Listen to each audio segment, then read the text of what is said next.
Namaste everyone. Welcome back to yet another episode of IHA Talks. Today we are going to discuss about the uses of, and as we always say, how to correct when you make use of this future progressive tense or future continuous tense in English. So first of all, see, when we come to the usage of this word called continuous or progressive in any of the three tenses, we know that we are actually referring to an action that will continue. Okay, so when we come down to future continuous tense or future progressive tense, this means or this tense is actually used in order to refer it to an action that will be going on at a point of time in the future or in between some duration. Okay, without much delay, let us move on to the structure of this particular tense. And what exactly is the structure? Yeah, we all know that the structure of future continuous tense is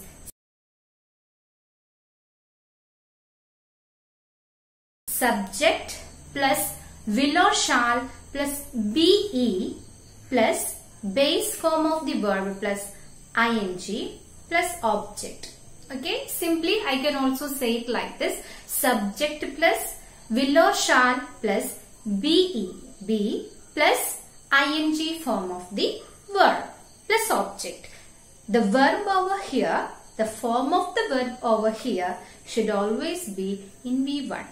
Okay, we can make use of writing for write, playing for play, but we never ever make use of rotting or playing. Are you getting it? That's what I mentioned. We have to make use of the base form of the verb. Okay, if I say an example, okay, for this future continuous tense, I shall be traveling in train in this time tomorrow. Okay, I shall be traveling in train in this time tomorrow.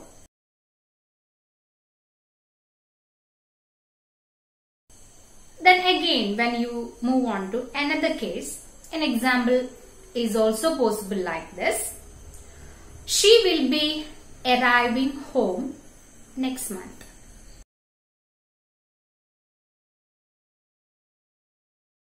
She will be arriving home next month.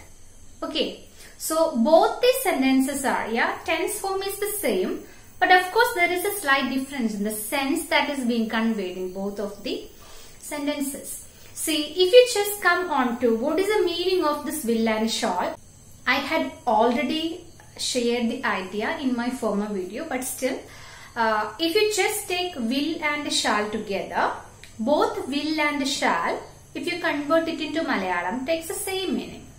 Okay, will and shall actually has some difference in spelling only. Meaning wise, it is the same.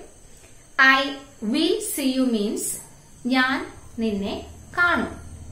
So will and shall actually takes the meaning Okay, the sense But when you come to this future progressive tense or future continuous tense, the meaning will be I will be meeting the chairperson tomorrow.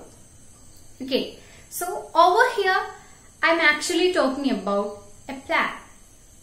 But when I just consider the first case that we have, first example that we have shared over here, I shall be traveling in train in this time tomorrow. What is the meaning? ഞാൻ നാളെ ഈ സമയത്ത് ട്രെയിനിൽ യാത്ര ചെയ്തുകൊണ്ടിരിക്കുകയാകും. Okay, so will or shall plus be plus ing takes this particular tense. കൊണ്ടിരിക്കുകയാകും. You're getting it? I hope that is clear. But the second example that we had discussed was something else. That actually talks about a plan. Okay, that is also replaceable with the sense like that can also be replaced with the simple future because both of it convey almost the same sense. Okay, she will be arriving home next month. That actually talks about a future plan or an intention. But it doesn't mean like vannu kondirikkukayaayirikkum. Are you getting it?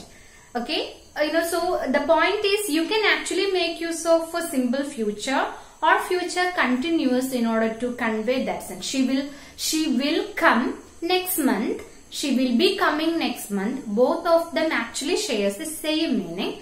But I feel like if you are talking to a boss or a person who met in a meeting, you are having a formal communication. If you are saying that we will meet next Friday, okay, we will meet next Friday, and you are shaking hands each other, it's more formal.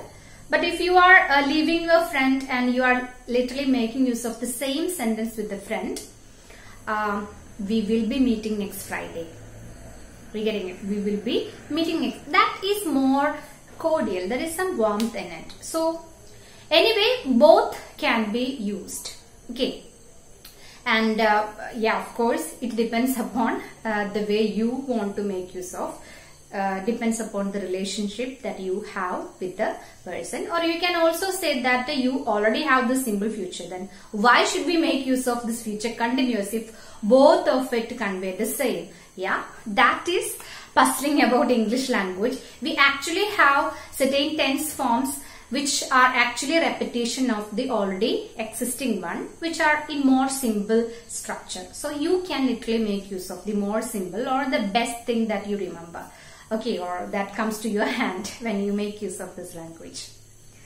Okay, so let us move on to the next idea.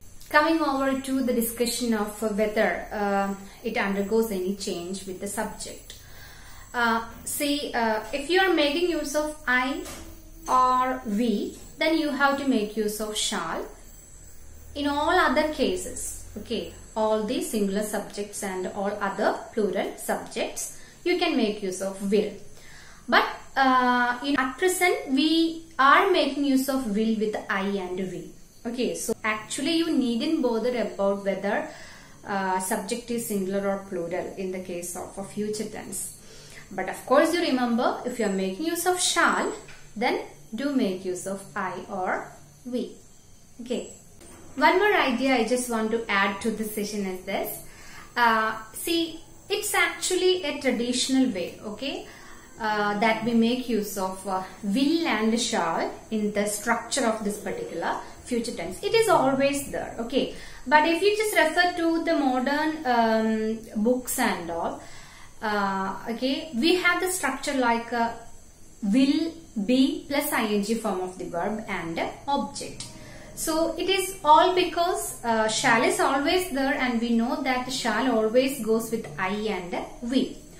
Only if you are that much certain about a particular action that you are going to commit, then you can make use of will with I and we.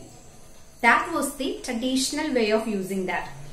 But right now we have been using in our own way, and nowadays will is widely used with I and we. So in many cases you might be seeing that this particular structure only. Many a person literally exclude shall from the structure. Okay, but it's there. It is already there. It is inherent. Okay, will or shall plus be plus ing form of the verb, wherein you have to make use of the V1 form of the verb when you go for making ing. That's a basic idea. Moving on to the uses of future continuous tense. So as we had just discussed, future continuous tense is used to refer an action that will be going on at a particular point in future. For example, we can say that at 12 o'clock in the noon, we will be having lunch. At 12 o'clock noon, we will be having lunch. So that represents an action that will be going on at a particular time in the future. Okay. Then this is again used to talk about an incident, okay, or an action that will be going on for a period of time, for a particular duration. For example, if I say, I will be engaging a Gmeet session from 3 to 4 p.m. tomorrow. I will be engaging a Gmeet session from 3 to 4 p.m. tomorrow. Okay, so that again represents an action that will be going on for a period of time. Okay, over here 3 to 4 p.m. Are you getting it? Moving on to the next case. You can make use of this tense, future continuous tense, in order to refer to a planned action or intention. Okay. For example, as we had discussed earlier, she will be arriving home next month. Okay, she will be arriving home next month. And the same tense can also be used to refer to an action that will happen mostly. Okay, you can again make use of this tense to represent that an action that will happen mostly in the future. So, for example, the new stock of books will be arriving by next month. Okay, new stock of books will be arriving by next month. So the point is, since we are making use of by next month, we do not have a certainty. You're getting it? And in a day-to-day conversation, we are actually making use of this particular tense. Okay, a new stock of books will be arriving next month, or he will be arriving by next Friday. So you are not sure whether he will come exactly on Friday, but you have such an idea. This tense is actually used to represent a question, okay, politely. If you want to ask somebody a question and you want to make it polite, you can make use of this particular tense. For example, imagine like you actually want to know whether somebody is coming to a party. Okay, so you are asking that particular question. Will you be bringing your friend for the party tonight? Will you be bringing your friend to the party tonight? Okay, so adding will you will make your question more polite.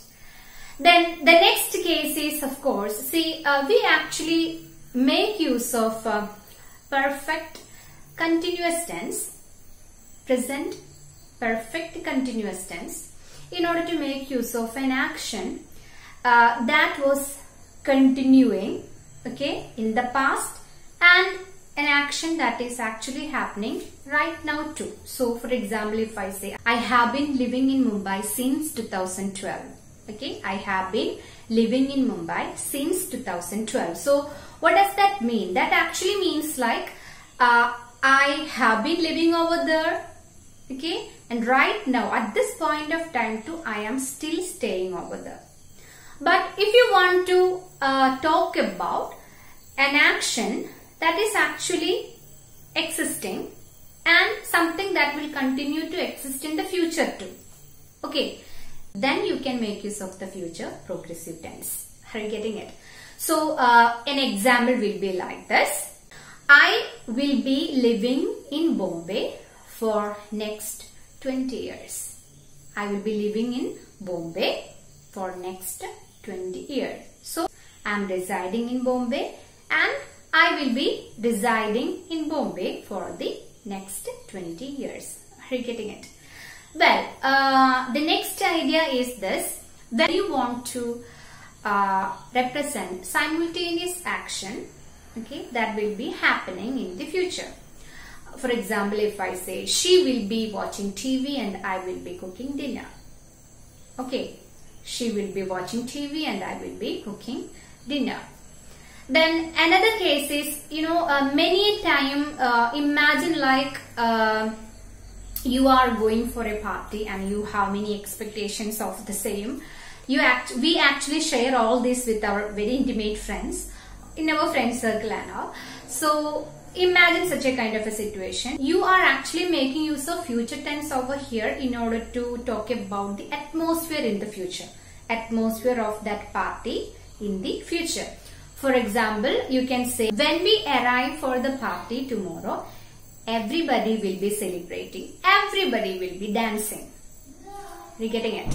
So there too you are actually making use of future continuous or future progressive tense.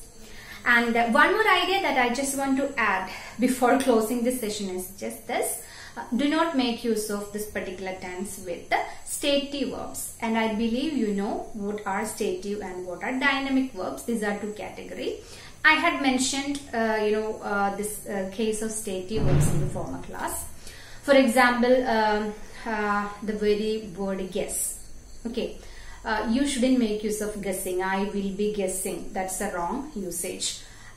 But to replace that, you can make use of simple future. I will guess. Are you getting it?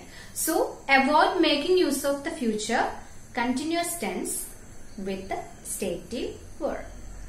Well, so thank you very much for listening. We will see next week.